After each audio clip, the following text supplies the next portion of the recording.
다 함께 사도신경으로 우리의 신앙을 고백하겠습니다. 전능하사 천지를 만드신 하나님 아버지를 내가 믿사오며 그 외아들 우리 주 예수 그리스도를 믿사오니 이는 성령으로 잉태하사 동정녀 마리아에게 나시고 본디오 빌라도에게 고난을 받으사 십자가에 못 박혀 죽으시고 장사한 지 사흘 만에 죽은 자 가운데서 다시 살아나시며 하늘에 오르사 전능하신 하나님 우편에 앉아 계시다가 저리로서 산 자와 죽은 자를 심판하러 오시리라. 성령을 믿사오며 거룩한 공예와 성도가 서로 교통하는 것과 죄를 사하여 주시는 것과 몸이 다시 사는 것과 영원히 사는 것을 믿사옵나이다. 아멘. 다 함께 찬송가 488장을 부르시고 오늘 새벽 예배를 주님 앞에 올리겠습니다. 이 몸의 소망 무언가 우리 주 예수뿐일세. 우리 주 예수 밖에는 믿을 이가 주 없도다. 주 나의 반석이시니 그 위에 내가 서리라. 그 위에 내가 서리라. 무섭게 바람 부는 밤 물결이 높이 설렐 때 우리 주 크신 은혜에 소망에 닻을 주리라. 주 나의 반석이시니 그 위에 내가 서리라. 그 위에 내가 서리라. 세상에 믿던 모든 것 끊어질 그날 되어도 구주의 언약 믿사와 내 소망 더욱 크리라. 주 나의 반석이시니 그 위에 내가 서리라. 그 위에 내가 서리라. 바라던 천국 올라가 하나님 앞에 배울 때 구주의 의를 힘입어 어여시 바로 서리라. 주 나의 반석이시니 그 위에 내가 서리라. 그 위에 내가 서리라. 아멘. 오늘 말씀은 미가서 1장 6절과 7절입니다. 6절과 7절을 한 목소리로 봉독하겠습니다. 이러므로 내가 사마리아를 들의 무더기 같게 하고 포도심을 동산 같게 하며 또 그 돌들을 골짜기에 쏟아내리고 그 기초를 드러내며 그 새긴 우상들은 다 부서지고 그 음행의 값은 다 불살라지며 내가 그 목상들을 다 깨뜨리리니 그가 기생의 값으로 모았은즉 그것이 기생의 값으로 돌아가리라. 아멘. 오늘 말씀의 제목은 부정한 소득의 허망함입니다. 함께 부정한 소득의 허망함이라는 제목으로 말씀의 은혜를 나누겠습니다. 하나님께서는 지금 남북 이스라엘을 피고석에 다 앉힌 다음에 그들의 죄를 친히 증언하시고 있습니다. 북이스라엘 곧 사마리아의 죄상이 훨씬 크긴 하지만 남유다 곧 예루살렘도 똑같이 너무나 탐욕스럽게 이방의 우상들을 숭배하며 살고 있었기 때문입니다. 그렇게 재판에 해부하여 죄를 충하신 하나님께서는 이제 그들을 향하여 판결하십니다. 그들이 당할 죄의 형벌은 매우 클 것입니다. 그런데 그 하나님의 징벌을 이 시간 살펴볼 때 한 가지 눈여겨볼 대목이 있습니다. 그가 기생의 값으로 모았은즉 그것이 기생의 값으로 돌아가리라는 말씀입니다. 이 말씀이 뜻하는 바가 무엇일까요? 오늘 특별히 이 말씀을 주목하여 생각해 보면서 우리에게 주는 교훈은 무엇인지, 특히 오늘 말씀의 제목과 같이 부정한 소득이 주는 그 허망함에 대해서 함께 볼 수 있기를 기도합니다. 6절을 보겠습니다. 이러므로 내가 사마리아를 들의 무더기 같게 하고 포도심을 동산 같게 하며 또 그 돌들을 골짜기에 쏟아내리고 그 기초를 드러내며. 하나님께서는 여호와 하나님을 금송아지로 대체하면서 대놓고 우상 숭배하는 길을 열어놓은 사마리아를 향하여서 맨 먼저 심판의 말씀을 하십니다. 지금은 여로보암 2세의 통치가 끝나가면서 최전성기가 누리던 때였지만 이제는 그 영화가 점점 사라지고 사마리아 성이 순식간에 무너질 것입니다. 사마리아 성은 산지에 세워져서 매우 강한 산성이며 요새입니다. 하지만 하나님의 심판으로 돌더미의 폐허가 될 것입니다. 사람이 거주한 모든 것이 다 파괴되고 회파되어서 포도를 심는 평평한 농지와 같이 될 것이며 그 무너져버린 사마리아 성의 그 모든 돌들이 골짜기 밑으로 다 쏟아질 것이고 돌들이 무너져버린 그 자리는 흉물스럽게 성의 기초만 남게 될 것입니다. 이렇게 심판당하는 가장 큰 이유가 무엇입니까? 7절에 말합니다. 그 새긴 우상들은 다 부서지고 그 음행의 값은 다 불살라지며 내가 그 목상들을 다 깨뜨리리니 그가 기생의 값으로 모았은지 그것이 기생의 값으로 돌아가리라. 새긴 우상들이 다 부서지고 목상들은 다 깨뜨리신다 라고 말씀하시지 않습니까? 하나님께서 사마리아를 심판하시는 그 이유는 그들이 우상을 만들어 섬겼기 때문입니다. 하나님은 그 우상들을 철저히 파괴하고 불살른다고 말씀하십니다. 그 이유는 이에 대해서 음행의 값, 기생의 값이라고 하는 말씀이 눈여겨볼 대목입니다. 하나님 보시기에 그들의 우상 숭배는 참 남편 되신 하나님을 버리고 딴 남자에게 바람펴 나가는 그런 간통과 같은 죄악이었습니다. 그래서 하나님은 음행이라고 하는 표현을 쓰시면서 이스라엘의 우상 숭배는 마치 돈을 받기 위해서 자기 몸을 팔고 영혼을 팔아서 화대를 받는 그런 창기의 행위, 기생의 행위로 비유하시고 있는 것입니다. 그들이 그렇게 이방의 우상을 하나님이 창기라고 기생을 하고 그렇게 보실 만큼 분노하심에도 불구하고 그 이방의 우상을 찾아가면서 바람난 이유는 그 우상들이 이방인들이 보니까 너무나 풍요롭고 번영을 누리기 때문입니다. 쾌락을 누리기 때문입니다. 그 이방의 우상을 섬기게 되면은 자신들이 원하는 부와 번영과 풍요와 행복을 가져다 줄 것으로 그렇게 믿어지기 때문이었습니다. 그런 점에서 그들은 또 다른 음행을 행하였는데요. 바로 이방 나라 강대국을 동맹하면서 그들을 숭배하는 것입니다.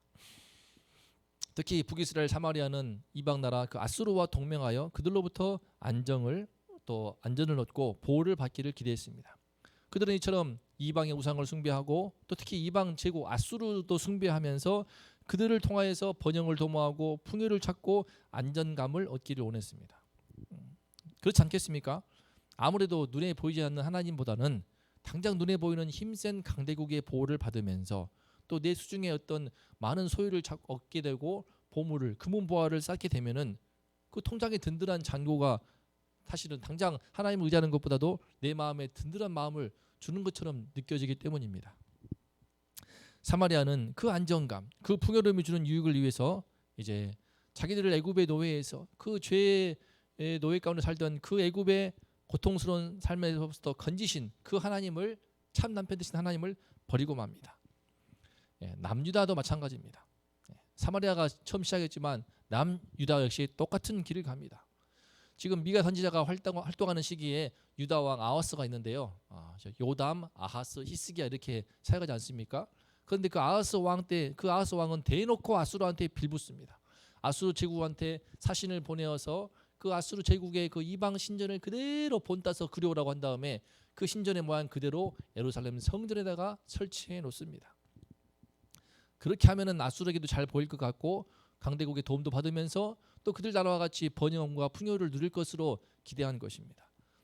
그러니까 남유다나 북이스라엘이나 지금 전부 과거 시내산에서 그들의 조상 이스라엘 조상들이 출애굽하여서 시내산에서 하나님과 거룩한 신랑과 신부, 남편과 아내로서의 결혼식을 행하였는데 그 거룩한 결혼식을 한 이후에 그들은 바람이 나면서 이제 하나님을 떠나는 불륜의 길로, 간통의 길로, 음행의 길로 가는 것입니다. 그래서 하나님은 그런 음행의 값으로 그런 기생의 값으로 그들이 조금 더 잘 먹고 잘 살게 된 것에 대해서 하나님은 진노하시면서 이제 그것을 얻기 위해서 참 남편 되신 하나님을 버리신 것에 대해 심판하십니다.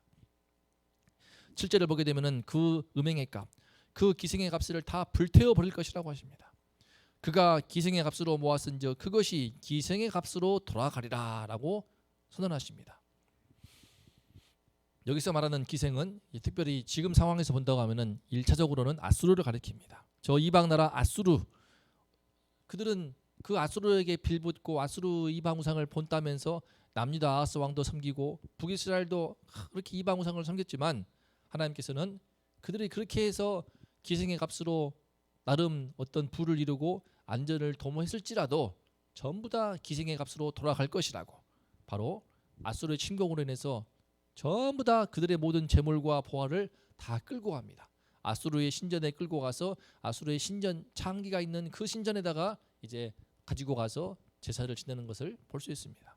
그러니까 기생의 값으로 모았던 것이 결국엔 기생의 값으로 다 돌아가는 것입니다. 하나님께서는 이처럼 이방 나라 아수르를 숭배하면서 또 여러 바알과 아사라 등 온갖 이방 우상들을 숭배하면서 그로 인해서 풍요와 안전을 도모했으나 그 모든 것들을 그 이방 나라의 손에 그 아수르 제국의 칼날 속에 비참하게 노략질을 당하고 유린당하면서 전부 다 그 기생, 특히 신전 창기인 아수르 신전 창기가 있는 그런 곳으로 다 재물을 끌고 가 버리시는 것입니다. 남은 것은 모든 보화를 약탈당하면서 이제 사마리아 성은 폐허가 되어서 돌더미만 남게 되었고 이제 무너진 성읍만 남게 되었습니다. 사랑하는 성도님들, 우리는 오늘 말씀을 통해서 하나님을 떠난 가운데 아무리 세상 속에서 부귀영화를 얻는다고 하더라도 그것이 만약 음행의 값이고 기생의 값이라면 그 끝은 황폐함과 허망함 뿐인 것을 볼 수 있습니다. 사마리아는 하나님을 떠난 가운데 음행을 통하여서 쌓은 그 산당의 많은 재물들이 그렇게 허망하게 불타버리고 싸그리 다 빼앗길 줄은 꿈도 꾸지 못했을 것입니다. 이미 많은 주의 종들이, 선지자들이 하나님을 떠난 가운데, 여호와를 떠난 가운데 아무리 부귀영화를 누린다 한들 그 모든 것을 하나님이 다 불태우시고 허망하게 할 것이라고 경고하였지만 그 말씀을 듣지 않았습니다. 그러다가 결국 이렇게 너무나 어처구니 없는 허망한 심판을 당합니다. 참으로 하나님께서는 공의의 하나님이신지라 하나님을 떠난 가운데 부정한 방법으로 어떤 불법과 편법뿐만 아니라 지금 이 북이스라엘과 남유다의 경우에는 하나님을 떠난 가운데 이방 우상을 섬기고 그 풍요와 번영을 줄 것으로 보이는 그 우상을 숭배하는 가운데 그렇게 해서 축적한 모든 재물들을 하나님은 순식간에 허망한 것이 되어버리게 하신 것입니다. 전부 다 빼앗기게 하고 불타게 하고 남김없이 노략질을 당하게 하시는 것입니다. 문제는 지금 이제 우리는 이제 오랜 벌써 2000년 전에 그 이상의 지금 북이스라엘과 남유다의 말씀을 보았는데 지금 우리가 사는 세상은 그보다 더 심각한 상태에 있다는 것입니다. 지금 우리는 자본주의의 세상을 살고 있습니다. 자본주의는 한마디로 말하면은 하나님보다도 자본이 더 위에 있는 세상이라고 할 수 있습니다. 그래서 이 자본이 주인이 되어버린 자본주의 세상 속을 살다 보면은 우리도 나도 모르게 내가 비록 하나님을 믿고 있지만 내 수중에 소유의 많고 적음에 집착하기가 쉽습니다. 사실 사람에게 허락되어 있는 모든 소유는 근본적으로 하나님께 속해 있습니다. 그래서 나한테 어떤 크고 작은 소유를 하나님이 허락하여 주셨다면은 이를 하나님께 감사하면서 하나님의 뜻 가운데 선하게 사용하고 누림으로써 하나님께 영광을 돌리면 되는 것입니다. 하지만 오늘날 자본주의의 광채 속에서는 이 소유의 많고 적음에 따라서 이 세상에서 누리는 것이 너무나 차이가 나는 것 같기 때문에 소유만을 위해서, 소유 자체를 위해서 무조건 한마디로 무조건 많이 돈 버는 것이 삶의 목표가 되어버린 것처럼 사는 이들이 얼마나 많은지요. 모두가 다 지금 더 많은 소유를 얻기 위해서 정신없이 달려가고 있습니다. 이 소유가 내가 바라는 그 자본이 지금 하나님보다 더 위에 있는 세상을 우리가 살고 있는 것입니다. 하지만 하나님께서는 살아계시기 때문에 친히 전지전능한 하나님께서는 이 모든 세상을 바라보실 때 당신의 이름을 위해서, 당신의 영광을 위해서 그렇지 않다는 것을 나타내십니다. 그 소유에 대해서 너무나 그 소유를 믿고 그로 인해서 안정감을 누리며 풍요와 번영을 누린다 하더라도 어느 순간 너무나 허망하게 만들어 버리십니다. 부당한 방법으로 얻은 소유라면 더욱더 그리하실 것입니다. 하지만 정당하게 얻은 나의 소유도, 내가 땀 흘려 일하여 수고해서 축적한 나의 소유도 내가 너무 하나님보다 그것을 앞세우고 그것을 어루만지고 집착하면은 하나님은 그것을 한 번씩 잠깐 비우시는 것을 봅니다. 이런저런 일로 어떤 사고나 어떤 큰 재물이 들어가는 일을 통하여서 우리의 소유를 잠깐 비우거나 또 큰 빚을 지게 하시기도 합니다. 왜 그럴까요? 왜 하나님은 당신의 백성들에게 넉넉한 소유를 주어서 이방 우상을 쳐다보지도 않게 하면 좋겠는데 왜 그러한가? 사람이 너무나 하나님을 바라보는 눈을 잃어버리고 당장 내 손에 있는 그 소유에 그것으로 내 안정감을 얻고 소유를 나의 주인으로 삼는 것이 너무나 쉬운 존재이기 때문입니다. 하나님은 당신의 백성들이 그러할 때 너무나 마음 아파하시고 너무 그에 대해서 분노하시면서 마치 그것이 음행이라고 창기가 되는 것이라고 지금 말씀하시는 것입니다. 그래서 하나님은 당신의 백성들이 그렇게 음행에 치우치지 않도록 소유를 믿지 말고 보이지 않지만 우리 하나님 주님을 바라보라고, 우리 주님을 의지하라고. 돈은 있다가도 없고 없다가도 있는 것이니까 오로지 우리 주님께서 인정하는 주님의 사람이 되고 하나님의 거룩한 사람이 되는 데 힘쓰라고, 그런 차원에서 우리 인생 가운데 한 번씩 그런 물질의 훈련, 재물의 훈련을 주시는 것을 볼 수 있습니다. 성도님들도 전부 다 모두 그런 하나님의 훈련을 받아보신 적이 있지 않으십니까? 참 늘 풍요롭고 늘 궁핍하지 않으면 좋겠지만 하나님은 때마다 이런저런 마음으로 내 물질에 빈곤함을 주시고 궁핍함을 허용하십니다. 하지만 그것이 바로 주님의 은혜입니다. 소유는 믿을 게 아니구나, 우리 주님만이 믿을 분이시구나, 이것을 알게 하시기 위해서 하나님께서는 이러한 훈련을 당신의 사랑하는 백성들한테 때마다 허락하시는 것입니다. 사랑하는 성도님들, 우리는 소유가 전부인 양 살고 있는 이 자본주의 세상을 살고 있지만 우리 예수를 믿는 우리만큼은 하나님을 따른 음행의 값, 기생의 값으로 풍요와 번영을 이루는 그런 삶을 결코 부러워하지 않기를 기도합니다. 만약에 우리에게 하나님께서 허락하신 집 한 채가 있다면 그것으로 감사하고 만족하면서 하나님의 은혜를 감사드리며 그 이상을 탐하다가 죄를 짓는 일은 없을 수 있기를 기도합니다. 또는 나의 소유가 비록 넉넉하지 않더라도, 나에게는 집 한 채 없더라도, 그러나 먼저 그의 나라와 의를 힘써 주님 앞에 구하면은 주님께서 나의 삶에 필요한 모든 것을 때마다 공급하시고 그때그때 나에게 허락하신 복을 허락하심으로써 그 분복으로 말미암아 우리가 감사하며 즐거워하며 기쁨과 행복을 누리며 살게 하실 것을 믿음으로 살 수 있기를 기도합니다. 그렇게 우리가 이 땅에 사는 동안 내 눈에 또는 내 손에 있는 소유를 믿기보다도 우리 주님을 바라보는 그 영적인 믿음의 시선을 잃지 않고 우리 주님을 사모하면서 우리 주님 닮아가기를 힘쓸 때에 하나님께서는 우리를 친히 인정하시고 하나님의 칭찬하시는 그런 거룩한 하나님의 사람으로, 이 땅에서 하나님 나라 백성으로, 천국 백성으로 우리를 만들어 가시고 더욱더 복을 누리게 하시고 그 마지막 천국의 날에 말할 수 없는 하나님의 칭찬과 영광을 받게 될 줄을 믿습니다. 오늘 하루도 우리 모두가 이 세상 모두가 소유를 향해 달려갈 때 그렇지 않고 하나님의 백성으로, 하나님 사람으로 살아가는 존재로 늘 살아갈 수 있도록 우리 모두에게 은혜를 주시기를 간절히 기도합니다. 다 함께 오늘 말씀 생각하면서 합심하여 기도하면 좋겠습니다. 소유가 많으면 그것을 누가 싫어하겠습니까? 하지만 하나님께서는 당신의 사랑하는 백성이 당신보다도 소유를 탐할 때에 그것을 잠깐씩 비우거나 잃게 하십니다. 특히 북이스라엘과 남유다는 대놓고 우상 숭배하며 음행을 하다가 하나님은 그 모든 것을 다 쓸어가 버리심으로써 당신을 버려버리고 참 남편을 버려버리고 우상에게로, 소유에게로, 재물에게로 그 마음 빼앗긴 것을 친히 징계하시고 징벌하십니다. 이 하나님은 살아계십니다. 오늘도 우리가 이 하나님을 바라보면서, 이 주님을 바라보면서 먼저 그의 나라와 그의 의를 구하는 우리 원동의 성도님들의 신앙 되게 달라고 함께 합심하여 기도하고, 또 우리 담임 목사님을 위해서 기도해 주시고 영권의 간절함과 주의 말씀으로 충만케 해달라고 기도해 주시고, 그리고 진행되고 있는 온라인 양육반을 위해서 함께 기도하면 좋겠습니다. 또 우리 자녀들도 어려서부터 믿음을 할 수 있도록 그 믿음을 허락해 달라고 기도하겠습니다. 거룩하신 하나님 아버지, 하나님은 살아계십니다. 하지만 살아계신 하나님께서 당신의 사랑하는 백성들이 그 눈에 당장 눈에 보이는 내 손에 있는 소유와 그 물질에 집착하며 얽매여 있을 때 하나님은 이를 심히 마음 아파하시고 또한 진노하시고 마치 남편을 떠나버리고 음행을 저지르는 간통하며 간음하는 그런 죄악으로 보시는 것을 이 시간 깨닫고 하나님 아버지 하나님 앞에 회개합니다. 하나님 아버지시여 주님이시여 우리 첫 남편 되시고 우리의 영원한 남편 되시고 거룩한 남편 되신 우리 하나님을 바라보며 우리 주님을 신뢰함으로 때마다 필요를 채우시고 주께서 때마다 날마다 우리를 공급하시며 우리 삶을 지키시고 보호하시는 하나님을 믿고 먼저 그의 나라와 의를 구하는 우리 모든 원동의 성도님들 될 수 있도록 하나님 도와주시옵소서.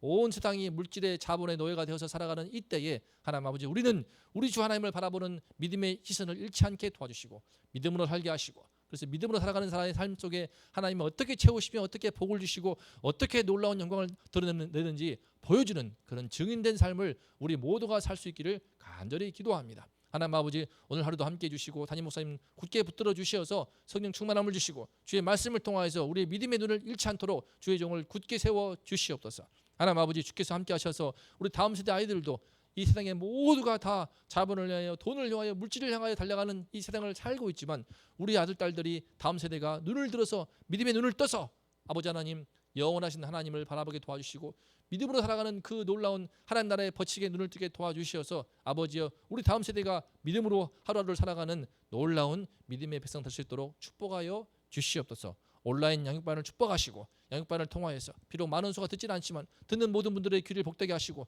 말씀을 통하여서 힘있게 하셔서 이 땅에 사는 동안에 주님의 시여 믿음으로 살게 하시고 승리하게 도와주시고 이 세상에 대해서 믿는 자의 삶이 어떠한지를 증거하는 그 믿는 자에게 임하는 은혜와 축복이 어떠한지를 보여주고 증거할 수 있는 그런 증인으로 사는데 더욱더 힘쓸 수 있도록 주여 우리 모든 양육반을 축복하시고 힘있게 하여 주시옵소서. 오늘 하루 주님께 의탁합니다. 우리 주님 바라보고 살겠습니다. 우리 주님을 의지하며 할 때에 하나님 우리 모두에게 은혜와 축복으로 늘 함께하여 주시옵소서.